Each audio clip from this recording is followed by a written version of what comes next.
What's the planet that they've discovered that's out there that you and Eddie are always talking about? Oh, well, they haven't really discovered it. I mean, there's no scientific evidence.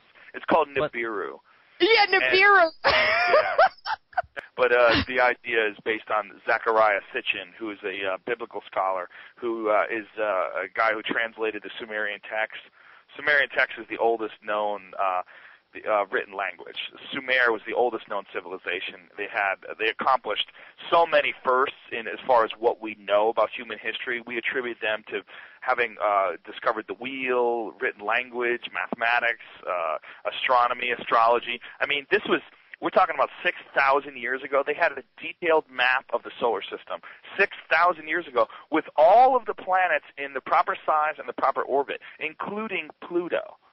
And we didn't know about Pluto until 1970, and it was a planet for 30-some-odd years before we decided to declassify it as a planet. But they knew about Pluto 6,000 fucking years ago. I mean, that's incredible. I mean, there was people that were being put to death thousands of years later because they suggested that the world was round and that the world wasn't that the Earth wasn't the center of the universe.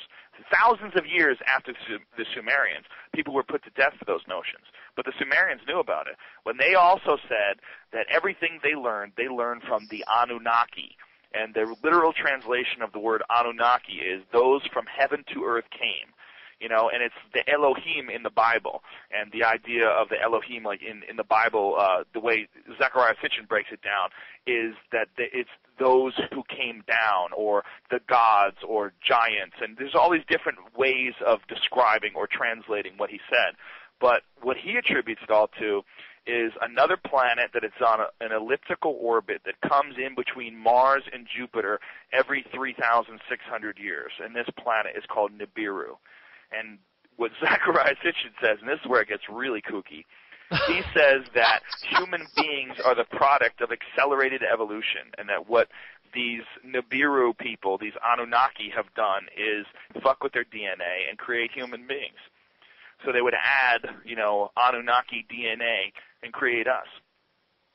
Wow. Who the fuck knows? But it's fun to fun to read. It's all so tortured. I mean, the idea behind it is also, you have to be a biblical scholar to just follow the language, just to follow his connections with all these different words from thousands and thousands of years ago and how they translate to today. And they wrote in cuneiform, which is this really crude form of writing.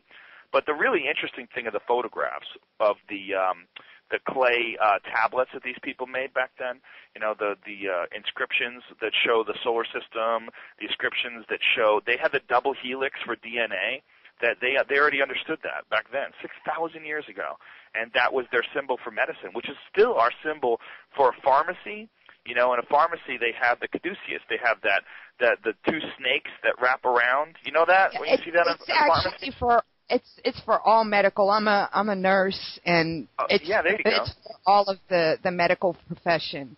We actually have a doctor in our chat, and he's agreeing with a lot of what you're saying too.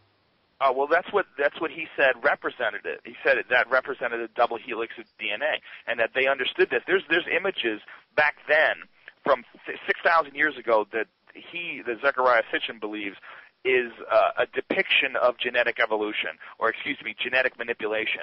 Like the idea being that these people came from another planet and made humans. Who knows? Who knows, I mean, that people will think that's ridiculous, but yet they'll go to church and believe Jesus walked on water and came back from the dead.